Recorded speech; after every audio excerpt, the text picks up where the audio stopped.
क्या आपको लगता है कि हम हमेशा के लिए जीवित रहेंगे, या आपको लगता है कि इसका अपना समय सीमा है, जैसे 1000 साल या कुछ ऐसा? मुझे लगता है कि जब आप स्वर्ग पहुंचते हैं तो सबसे पहले आप अपनी घड़ी फेंक देते हैं, वहां समय नहीं होगा। हम एक पूरी तरह से अलग आयाम में प्रवेश करते हैं जिसे अनंत काल कहा जाता है, जिसे हमारा मानव मस्तिष्क समझ भी नहीं सकता। क्या आप मानते हैं कि नर्क अनंत है? ये होना ही चाहिए। तो परमेश्वर ने कहा था कि ऐसा ही होगा। तो आप सोचते हैं कि लोग हमेशा के लिए यातना सहेंगे? यही लिखा है। मुझे ये पसंद नहीं है, लेकिन यही लिखा है। लेकिन क्या इसका मतलब यह नहीं होगा कि उनके पास भी अनंत जीवन है? अनंत मृत्यु मैं केवल वही बता सकता हूं जो किताब कहती है, और वह है अमीर आदमी और लाजर। आप सोचते हैं कि कोई हमेशा के लिए यातना सह सकता है? मेरा काम न्यायाधीश का न्याय करना नहीं है। हाँ, सही बात है। न्यायाधीश ने कहा कि ऐसा ही होगा। वह पाप से इतनी नफरत करता है, उसने एक रास्ता निकाला। अगर आप उसे नहीं अपनाना चाहते तो माफ करें। यही सजा है। यह स्पष्ट रूप से सिखाता है कि नर्क अनंत है, आग की झील। क्या आपको लगता है कि नर्क अनंत है, लेकिन जो उसमें जाता है वह नष्ट हो जाता है? खैर, बाइबल कहती है कि मृत्यु और नर्क आग की झील में डाल दिए जाते हैं। मृत्यु और नर्क? यही प्रकाशित वाक्य में लिखा है। नर्क एक अस्थायी स्थान है। अगर आप कोई अपराध करते हैं और गिरफ्तार होते हैं तो आपको जेल में डाल दिया जाता है। जेल केवल आपको 1 साल से कम समय के लिए रखने के लिए होती है, आमतौर पर आपके मुकदमे तक। मुकदमे के बाद आप जेल जाते हैं। जेल और जेल में अंतर होता है। जेल अस्थायी अल्पकालिक रखने के लिए होती है, जेल दीर्घकालिक रखने के लिए होती है। ठीक है, तो नर्क क्या है? नर्क अस्थायी है, और मृत्यु और नर्क आग की झील में डाल दिए जाएंगे। आग की झील स्थायी स्थान है। तो आप सोचते हैं कि हिटलर, जब हम हमेशा के लिए शांति और आनंद के समय में होंगे, वह अंधकार और पीड़ा में होगा? यही किताब सिखाती है। जैसा मैंने कहा, मुझे यह पसंद नहीं है। देखिए, हम एक पूरी तरह से न्यायप्रिय न्यायाधीश से निपट रहे हैं। वह आपको वही देगा जो आप योग्य हैं। क्या आपको लगता है कि कोई इसके योग्य है, जैसे एक 17 वर्षीय लड़का जो कार दुर्घटना में मर जाता है? हाँ, हमारे मानकों के अनुसार आप जानते हैं, हम पसंद करते हैं, लेकिन देखिए, परमेश्वर सब कुछ देखता है। वह हर विचार, हर चीज़ देखता है। प्रचारक और उपदेशक एक बार वेदी पर प्रार्थना कर रहे थे और प्रचारक खड़ा हुआ और चर्च से बाहर भाग गया। उसके एक अन्य मित्र ने कहा, कहाँ जा रहे हो प्रचारक? उसने कहा, मुझे यहाँ से निकलना है। उसने कहा, क्यों? उसने कहा, उपदेशक मेरे साथ प्रार्थना कर रहा था। हाँ, वह उपदेशक प्रार्थना कर रहा था, प्रभु मुझे वह दो जो मैं योग्य हूँ। उसने कहा, मैं नहीं चाहता कि जब वह हो तो मैं कहीं पास में रहूं। मैं नहीं चाहता कि जो मैं योग्य हूं। क्या आप चाहते हैं? नहीं, नहीं। मेरे पाप माफ हो गए हैं क्योंकि यीशु ने किया, न कि क्योंकि केंट ने किया। 100%। हाँ, मुझे लगता है कि इसलिए मुझे इतना पछतावा होता है, क्योंकि मैं इसे अपने मन में ऐसे चित्रित करता हूं जैसे मैं एक ऐसी जगह पर रहूंगा जहां मैं योग्य नहीं था।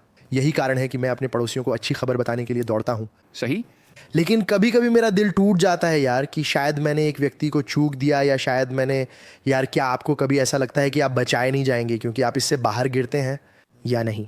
नहीं, उद्धार विश्वास से होना चाहिए। यह अनुग्रह से होना चाहिए। जब आप परमेश्वर के परिवार में जन्म लेते हैं तो आप उसके बच्चों में से एक होते हैं, और अगर आप पाप करते हैं तो इसे अलग तरीके से संभाला जाता है। वो अगर आपका बेटा और मेरा बेटा सामने के आंगन में बेसबॉल खेल रहे होते और मैंने कहा, लड़कों यहाँ बेसबॉल मत खेलो, तुम वैन की खिड़की तोड़ दोगे, और निश्चित रूप से वे वैन की खिड़की तोड़ देते हैं। अगला क्या होता है ये इस पर निर्भर करता है कि किसने तोड़ा। अगर मेरे बेटे ने तोड़ा तो ये एक पारिवारिक मामला है। घर आओ बेटे, तुम्हें सज़ा मिलेगी या पिटाई होगी या जो भी हो। अब अगर आपका बेटा मेरी खिड़की तोड़ता है तो मैं उसे नहीं मारूंगा, वह मेरा बच्चा नहीं है। मैं आपसे संतोष प्राप्त करने की कोशिश करूंगा। देखो, तुम मुझे 300 रुपये देने हो। अगर यह एक कानूनी मामला बन सकता है, तो जब आप परमेश्वर के बच्चों में से एक नहीं होते तो वह आपका न्यायाधीश होगा। जब आप उसके बच्चों में से एक होते हैं तो वह आपका पिता होता है। वह इसे एक पिता की तरह संभालता है। ओह यार, ठीक है।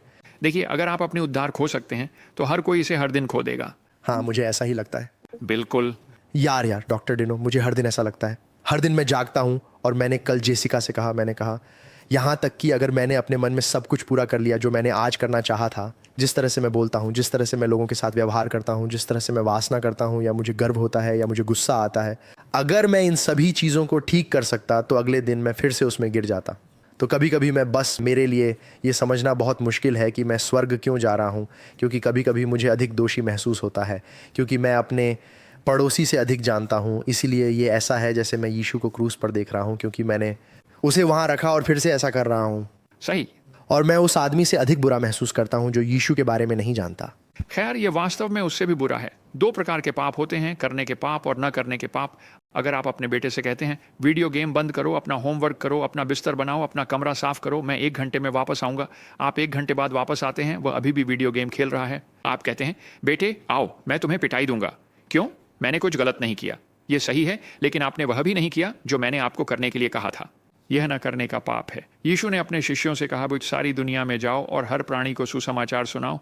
क्या आपने अभी तक ऐसा किया है? ये एक पाप है, इसलिए आप कुछ गलत नहीं कर सकते, लेकिन आपने वह भी नहीं किया जो उसने आपको करने के लिए कहा था। हाँ, तो ये एक चूक का पाप है। जब आप एक मसीही के रूप में पाप करते हैं तो इसे अलग तरीके से देखा जाता है। आप परिवार में होते हैं, आप अपने पुरस्कार खो सकते हैं, आप अपनी खुशी खो सकते हैं, आप अपनी प्रसन्नता खो सकते हैं, आप अपनी जान भी खो सकते हैं। पहला कुरिन्थियों 5 में पौलुस ने चर्च को लिखा और कहा, देखो तुम्हारे चर्च में एक आदमी है जो अपने पिता की पत्नी के साथ व्यभिचार कर रहा है। वह या तो अपनी माँ के साथ या अपनी सौतेली माँ के साथ व्यभिचार कर रहा है, ठीक है? और पौलुस ने कहा, उसे शैतान के हवाले कर दो ताकि शरीर का नाश हो और आत्मा बच सके। यह आदमी अभी भी स्वर्ग जा रहा है, वो जल्दी जा रहा है। तो एक मसीही इतना पाप कर सकता है कि परमेश्वर कहे, बस अब घर आ जाओ, मैं तुम पर वहां और भरोसा नहीं कर सकता। तो क्या इसका मतलब है कि मैं जो अच्छा काम शुरू किया है उसे पूरा करूंगा? आप मसीह के समान बन जाएंगे। उसे शायद करना पड़ेगा। देखो कुछ लोग, तो क्या मैं निश्चित रूप से बचा हुआ हूँ? ओह हाँ, मुझे नहीं पता, ये तुम्हारे और परमेश्वर के बीच है। लेकिन खैर, मुझे कैसे पता चलेगा कि मैं हूँ? खैर, जो कोई भी प्रभु के नाम को पुकारेगा वह बच जाएगा। ठीक है, लेकिन अगर अगले साल परमेश्वर न करे, ये एक बहुत ही अंधेरी बात है, मैं इसे अपने ऊपर भी नहीं डालना चाहता। ठीक है, कहो इस आदमी का नाम चक है, वह ये सब कर रहा है, वह सुसमाचार का प्रचार कर रहा है, वह प्यार कर रहा है ना? लेकिन फिर जीवन बहुत कठिन हो जाता है। कोई ऐसा अविश्वसनीय काम करता है, मैं इसे बोलना भी नहीं चाहता। जरूर। यह नहीं है कि वह अभी परमेश्वर में विश्वास नहीं करता, लेकिन वह बस ऐसा है, परमेश्वर मैं अभी आपसे बात नहीं करना चाहता। जैसे मैं बहुत, मुझे लगता है हम सब इससे गुजरते हैं। हाँ ठीक है, लेकिन अगर वह उस स्थिति में मर जाता है तो क्या होता है? कैन ने सोचा कि उसे परमेश्वर को प्रसन्न करने के लिए कुछ करना होगा। 2 धर्म हैं, कैन और हाबिल। जो आप सोच रहे हैं वह है, स्वर्ग जाने के लिए कैन बनना होगा, आपको परमेश्वर को प्रसन्न करना होगा। खैर नहीं, वह अब परमेश्वर से बात नहीं कर रहा है, उसे पिता की तरह भी नहीं मान रहा। वह परमेश्वर के परिवार में पैदा हुआ, वह परमेश्वर का बच्चा है। परमेश्वर धैर्यवान होगा। आप, दिलचस्प है, जब खोया हुआ बेटा चला गया, आप जानते हैं, हाँ, पिता हर दिन खेत में उसकी प्रतीक्षा कर रहा था। वह कब घर आएगा? मैं हर बार जब मैं वह पुकार सुनता हूँ, हर बार जब मैं वह सुनता हूँ तो मैं रोता हूँ। हाँ, मुझे लगता है कि जब मैं मूर्ख की तरह व्यवहार करता हूँ तो मैं उसके बच्चे से दूर हो जाता हूँ। लेकिन आप कह रहे हैं कि वह आदमी जो प्रचार कर रहा है वह सब कुछ करता है, लेकिन वह परमेश्वर से दूर चला जाता है। वह चुनता है कि वह दूर चला जाए। जरूर। वो मुक्ति से दूर नहीं गया। नहीं, क्या आपने परमेश्वर से दूर चले गए? आप निश्चित रूप से जानते थे यह गलत है। मैं इसे वैसे भी कर रहा हूँ। मैं यह हर दिन करता हूँ। मैं भी। ठीक है। और आप जानते हैं कि मुझे यह कहने से नफरत क्यों है? क्योंकि परमेश्वर ने मुझे यह समझने की बुद्धि दी है कि मैं यह करता हूँ। हाँ, लेकिन मेरे आसपास के अन्य मसीही, वे इतने परिपूर्ण हैं और वे ऐसे हैं। ओह, तो आप जानबूझकर हर दिन पाप करते हैं, जैसे दोस्त तुम भी करते हो, लेकिन तुम्हें पता नहीं है। हाँ, यही वह जगह है। मेरी मुक्ति इस पर निर्भर करती है कि यीशु ने क्या किया। मैं स्वर्ग पहुंचने वाला हूं और बस अपना जो कुछ भी मेरे पास है उसके चरणों में डाल दूंगा और कहूंगा, मुझे बचाने के लिए धन्यवाद, आपकी दया के लिए धन्यवाद। मुझे यहाँ होने का हक नहीं है। फिर इसका क्या मतलब है कि हमें दौड़ पूरी करनी चाहिए?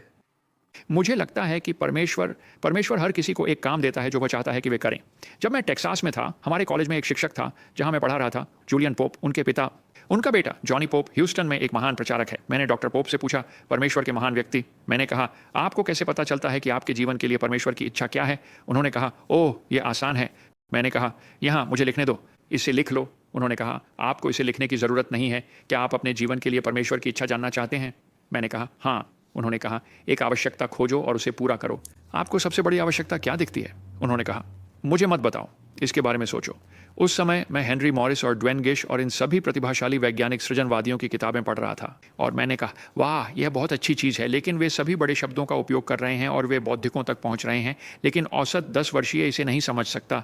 वह इनमें से कुछ भी नहीं समझता। आप जानते हैं, हमें किसी की आवश्यकता है जो सृजन की चीज़ें, ये सृजन बांट इसके सभी सबूतों को ले और इसे सरल बनाए जहाँ लोग इसे समझ सकें। शिक्षण का उपहार। तो मेरा जीवन का लक्ष्य अब 56 वर्षों से सिखाना और इसे सरल बनाना है। मैं किसी को प्रभावित करने की कोशिश नहीं कर रहा हूँ, ये सुंदर है, मैं इसे सरल बनाना चाहता हूँ। खैर, उन्होंने कहा, भाई होविंड, आपको देखना होगा और देखना होगा परमेश्वर ने आपको क्या दिया और शायद यही वह है जो वह चाहता है कि आप करें। मैं आपको वादा करता हूँ, मुझे माँ बनने के लिए नहीं बुलाया गया। मैं इस पर आपसे बहस कर सकता हूँ। मेरे पास उपकरण नहीं है, ठीक है? तो कहो, शिक्षण बंद कर दिया और कहो मैं इसे एक परीक्षा के रूप में उपयोग करता हूँ। मैंने अपनी माँ से सीखा। मेरी माँ एक हेयर ड्रेसर थी। वह बाल काट रही है, लेकिन वह उन्हें सुसमाचार भी सुना रही है ना? तो वह अपना काम कर रही है। मुझे लगता है कि वह उन प्रतिभाओं का उपयोग कर रही है जो परमेश्वर ने उसे दी है। आमीन। मैं स्टैंड अप करता हूँ या मैं पॉडकास्टिंग करता हूँ, लेकिन क्या होता है अगर मैं अब वह परमेश्वर के लिए नहीं करता? अगर परमेश्वर ने आपको एक काम करने के लिए बुलाया है और आप उसे करना बंद कर देते हैं, हाँ, तैयार हो जाओ कि वह आपको डांटे। लेकिन क्या मैं अपनी मुक्ति खो दूंगा? नहीं नहीं नहीं नहीं, आप शायद। तो एक आदमी को अपनी मुक्ति खोने के लिए क्या करना होगा? आप नहीं कर सकते। फिर यीशु ने झूठ बोला। सही 10 या 15 बार यह कहता है तुम अनंत जीवन प्राप्त करोगे। अनंत जीवन कितने समय तक रहता है? क्या अनंत एक अवधि है? नहीं, ये हमेशा के लिए है। अनंत कितना लंबा है? लेकिन क्या आप उपहार वापस दे सकते हैं? आप ऐसा नहीं कर सकते, मैंने नहीं किया। लेकिन यह एक अच्छा सवाल है, क्या आप उपहार वापस दे सकते हैं? देखो, मैं कभी 1 सेकंड भी नहीं था जब मैं स्वर्ग जाने के लायक था। मैं अभी इसके लायक नहीं हूं। मैं कभी इसके लायक नहीं था। तो फिर नरक में कौन जा रहा है? लोग जिन्होंने कभी उस पर विश्वास नहीं किया। यह सरल है। क्या आपने मसीह को स्वीकार किया है या नहीं? जो कोई प्रभु के नाम को पुकारेगा वह बच जाएगा। तो हर क्रिया जो मैं, आप और शौना करते हैं, हम पहले अपने स्वर्गीय पिता के बारे में सोचते हैं, और ये फल है। तो एक आदमी जो इस तरह नहीं सोचता वह स्वर्ग नहीं जाता। नहीं। मुक्ति पूरी तरह से इस पर निर्भर है कि यीशु ने क्रूस पर क्या किया। आमीन। हाबिल ने एक बलिदान लाया। हाँ, आदम और हव्वा ने अंजीर के पत्तों के कपड़े बनाए, अंजीर के पत्तों के एप्रन। परमेश्वर ने उन्हें कोट बनाए। यह एक दिलचस्प स्थिति है। कोट एप्रन से अलग होते हैं, आप जानते हैं। कोट शालीन होते हैं और एप्रन नहीं होते, ठीक है। तो परमेश्वर की शालीनता की धारणा आदम और हव्वा की धारणा से अलग है। हाँ, वहाँ एक पूरा उपदेश है। लेकिन वैसे भी, और अंजीर के पत्ते, आप जानते हैं, आप एक शलजम से खून नहीं निकाल सकते। वहाँ एक रक्त बलिदान होना चाहिए। यह शुरू हुआ आदम और हव्वा के साथ। उन्हें कैन और हाबिल को बताया होगा, तुम परमेश्वर को प्रसन्न करना चाहते हो, यह एक रक्त बलिदान होना चाहिए। हाबिल ने कहा, मुझे यह समझ में नहीं आता, लेकिन ठीक है। और उसने अपने भेड़ों में से एक को मार डाला और एक बलिदान लाया। परमेश्वर ने इसे स्वीकार किया। मैं स्वर्ग जा रहा हूं केवल इसलिए कि यीशु ने मेरे लिए क्या किया, ना कि केंट ने क्या किया। अगर मुझे वह मिला जो मैं हकदार था तो मैं गंभीर मुसीबत में होता। हम सब होते, लेकिन मुझे माफ कर दिया गया है।